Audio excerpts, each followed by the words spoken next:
दर्शकों, जब कोई व्यक्ति बचपन से ही सभी देवी देवताओं की भक्ति साधनाएं करता है, फिर भी उसके जीवन में शारीरिक कष्ट और परेशानियां लगातार बढ़ती ही जाएं, तो उसका भगवान पर से विश्वास डगमगाना और मानसिक तनाव का शिकार हो जाना स्वाभाविक है। दर्शकों, ऐसी ही कहानी थी राजस्थान के रहने वाले रामजी लाल जी की। उन्होंने अपने जीवन में भगवान शिव जी की भक्ति के साथ साथ सभी देवी देवताओं की पूजा अर्चना और अनेकों मंदिरों की पदयात्राएं भी की।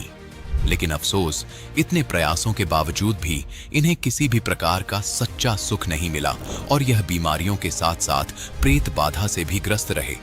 लेकिन दर्शकों, रामजी लाल जी के जीवन में परिवर्तन का वह मोड़ तब आया जब इन्होंने संत रामपाल जी महाराज से नाम दीक्षा ली और यही बना इनके जीवन का सबसे बड़ा टर्निंग पॉइंट। दर्शकों, आज रामजी लाल जी का कहना है कि जब से मैंने संत रामपाल जी महाराज से नाम दीक्षा ली है, तब से मेरे और मेरे परिवार का जीवन पूरी तरह से बदल गया है। दर्शकों, आखिर संत रामपाल जी महाराज ने इन्हें ऐसी कौन सी चमत्कारी जड़ी बूटी दे दी जिसने इनके जीवन के सारे दुख दर्द और परेशानियां समाप्त कर दी? आखिर इसके पीछे की सच्चाई क्या है? आइए सुनते हैं रामजी लाल जी की कहानी, उन्हीं की जुबानी। सर नमस्कार। नमस्कार सर। सर क्या नाम है आपका? रामजी लाल है सर। रामजी लाल जी कहाँ से आए आप? झोलंदा से आए हैं सर। तहसील मलान डूंगर है, जिला सभा माधोपुर है सर। सर संत रामपाल जी महाराज जी की शरण में आने से पहले आप क्या भक्ति साधना करते थे? देवी देवताओं की करते थे सर। बाबा रामदेव जी महाराज की ज़्यादातर करते थे हम। हमारे समाज में उनको ज़्यादा मानते थे। बालाजी, भैरव जी, माता जी, इनको सबको पूछते थे।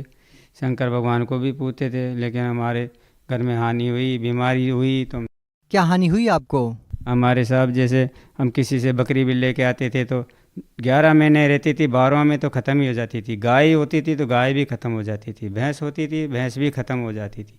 हमारे जानवर भी हम दूध नहीं पी सकते थे अच्छी तरह से, सारे मर जाते थे। बच्चे पहले हमारे एक घरवाली लेके आए, शादी करी तो घरवाली भी ख़त्म होगी। ऊपरली बीमारियों से कहते हैं भाई तुम तो इलाज कराओ, इलाज कराओ। इलाज कराते कराते भी वो तो ख़त्म होगी। फिर दूसरी शादी करी तो उसके भी बच्चे हुए, वो भी ख़त्म हो गए, वो भी नहीं जी पाए।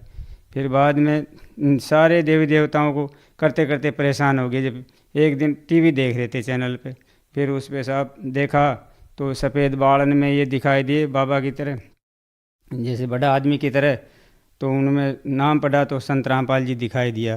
भाई संत रामपाल जी महाराज है साहब।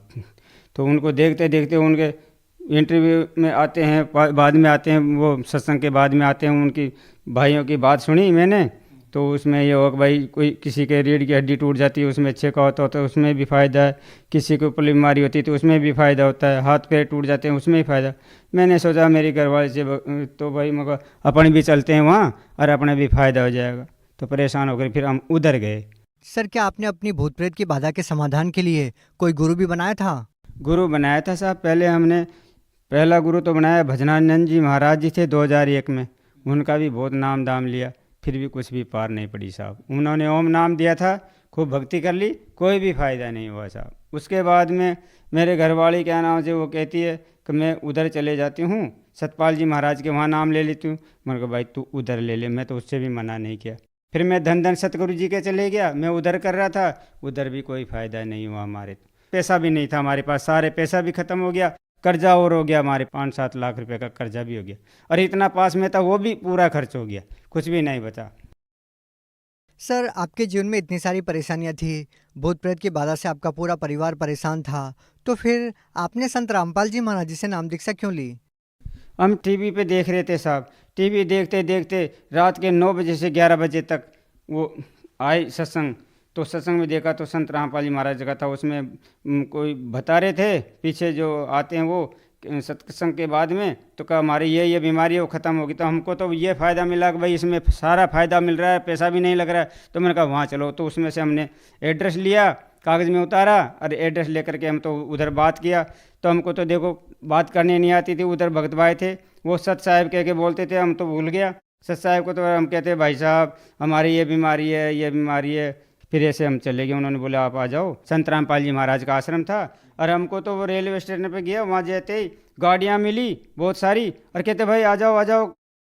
संत रामपाल जी महाराज के चलने वाले सब आ जाओ, जो छोटी छोटी कारें भी थी, बड़ी बस भी थी, तो बहुत ही आदमी भरे रेलवे स्टेशन से। हमसे तो कोई पैसा ही नहीं लिया, वहाँ आश्रम पे ले जाके छोड़ दिया। मैंने सोचा भाई पैसे लेंगे, एक भी रुपया नहीं लिया, हम तो उतर गए।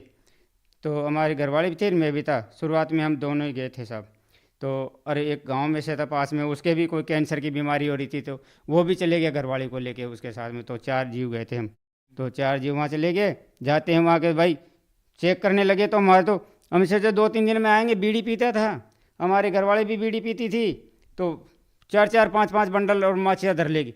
तो वहाँ जा कर के बाहर ढोल रखा था, लेन लगा दी आदमियों के अलग और औरतों के अलग। तो हमारा तो सामान जेबा सब चेक करी, बोले ये सारी बीड़ी माची यहाँ निकाल दो, जो चलम है, जो तम्बाकू पीते हैं सब बाहर निकालो और इसमें डाल दो।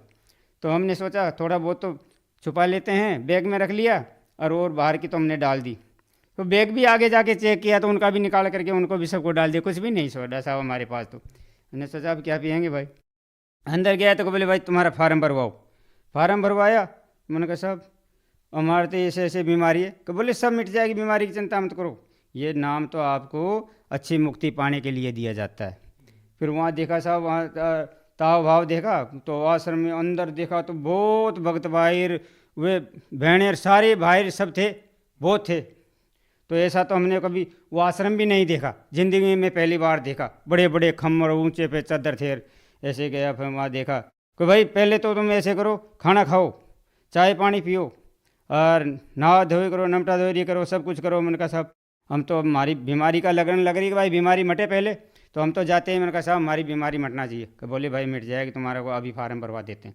खाना वाना खाया, नया धोया और वहाँ गए साहब, जा करके उनको नाम का फार्म भी आ रहा था ना, वो लेकर बैठा दिया कि भाई यहाँ नाम लो। जब से हमने संत रामपाल जी महाराज फिर वो दीक्षा ली ना साहब, दीक्षा लेने के बाद में मेरे को ये पता नहीं चला गया, जब से भी मेरे को कोई वो बीमारी का एहसास नहीं हुआ। परमात्मा की मर्जी हुई, हमको तो मालूम नहीं था भाई परमात्मा ही स्वयं आए हुए हैं धरती के ऊपर। हम तो वैसे ही साधारण कोई संत है वैसे ही इन और महात्मा साधुओं की तरह। तो वहाँ गए तो साहब नाम लेते ही हमारे तो वो बीमारी का ये पता नहीं चला किधर गई वो बीमारी, आज तक भी हमको मालूम नहीं है।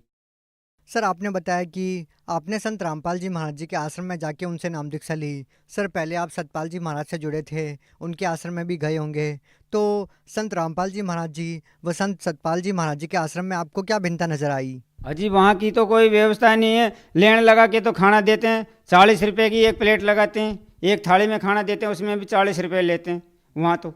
इसलिए हम तो इधर गए तो वहाँ तो खाना खाया तो वहाँ भी कोई पैसा भी नहीं।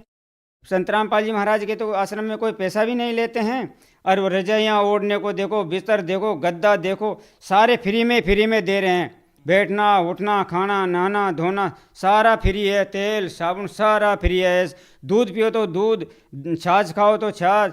और सतपाल जी महाराज के आश्रम में उधर तो पैसा लेते हैं, 40 रुपये लेते हैं एक थाली का ही, उसमें रोटी सब्जी मिलती है, वैसी अच्छी सब्जी भी नहीं मिलती है अच्छी तरह। क्या करें उधर तो फिर हम तो परेशान हो गए सारे छोड़ करके। और वो गुरु जी का जब सत्संग देखा ना, सत्संग देखते ही संत रामपाल जी महाराज की शरण में जाते ही सारी बीमारी खत्म हो गई हमारे तो सबकी। हमारे एक बच्ची थी छोटी, उससे बैठा नहीं रह जाता था, सारे डॉक्टर मना कर दिया, बोले भाई इसका तो कोई इलाज ही नहीं होगा, इसके तो बीमारी और है, अगर इसका इलाज हो जाए ना डॉक्टर कर दिया कोई भी तो। और यहाँ हमारे सवाई माधोपुर में थे, वो डॉक्टर मना कर दिया, बोले कहीं भी ले जाओ, दिल्ली बम्बई कहीं भी चले जाओ, आपका कोई इलाज नहीं होगा इसका। फिर एक पीर बाबा का स्थान था, वहाँ गए तो उस पर भी कुछ भी नहीं हुआ। हम कोटा चले गए, कोई बोले भाई कोटा जाओ पीर बाबा के, वहाँ बोले अब्बास मलदारा मौला अली शहजादी जन्म शहजादी सकीना बीबी फातिमा मेहंदी कुआड़ी उनका स्थान है, और वहाँ पे चूल जलती, होली को 8 दिन रहे, वहाँ भी कोई फ़ायदा नहीं हुआ हमारा, तो वहाँ से भी आ गए सब।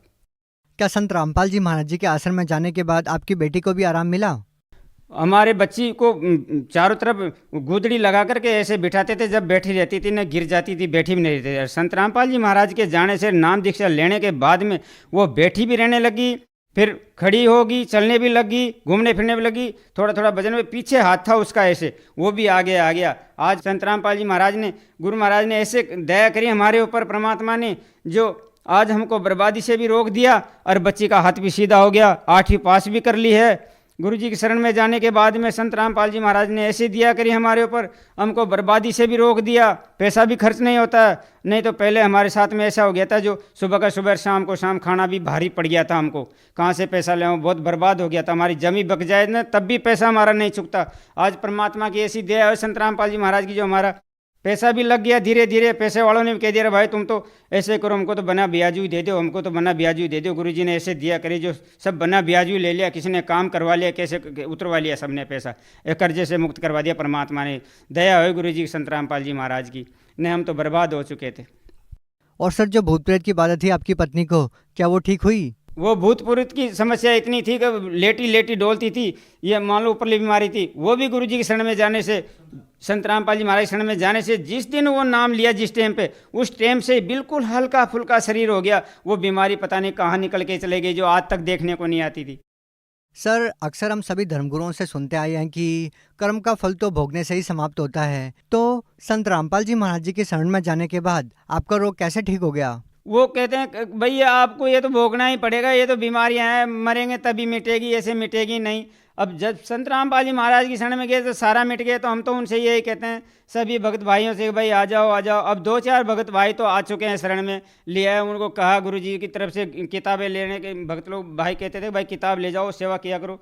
तो 2-4 भगत भाई तो हमारे गांव से आ चुके हैं। उन्होंने बहुत परीक्षा ली मेरे से, किताब देखी और नाम सुना। अरे भाई तुम्हारे वो गुरुजी कैसे हैं संत रामपाल जी महाराज, क्या क्या फ़ायदा करते हैं? मैंने कहा भाई हमारे ऐसे ऐसे फ़ायदा कर दिए। अरे कि यार झूठ बोलता है। मैंने कहा भाई ये ज्ञान गंगा देखो, इसमें देखो ये लिखा हुआ है किताब के अंदर।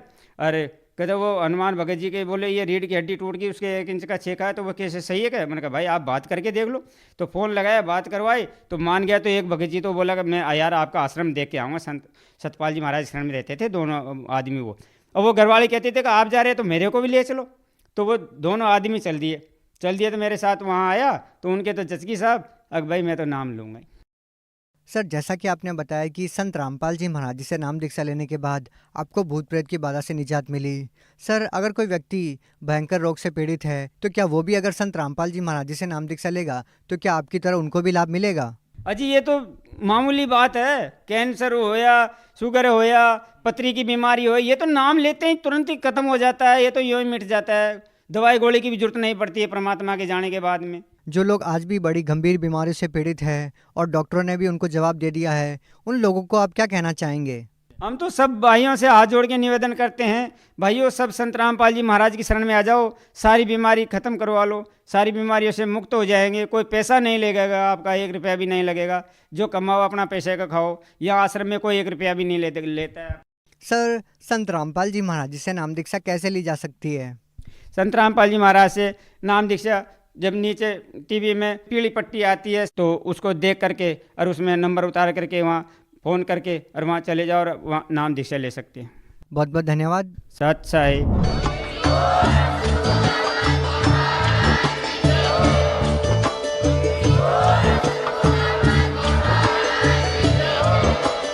आप सुन रहे थे जगत गुरु तत्वदर्शी संत रामपाल जी महाराज जी के मंगल प्रवचन। अधिक जानकारी के लिए विजिट कीजिए हमारी वेबसाइट www.jagatgururampalji.org। संत रामपाल जी महाराज जी के शुभ आशीर्वाद से पूरे विश्व भर में 500 से भी ज्यादा नाम दीक्षा केंद्र हैं, जिन पर संत रामपाल जी महाराज जी द्वारा ऑनलाइन निशुल्क नाम दीक्षा दी जा रही है। अपने नजदीकी नाम दीक्षा केंद्र का पता करने के लिए संपर्क करें 8222880541।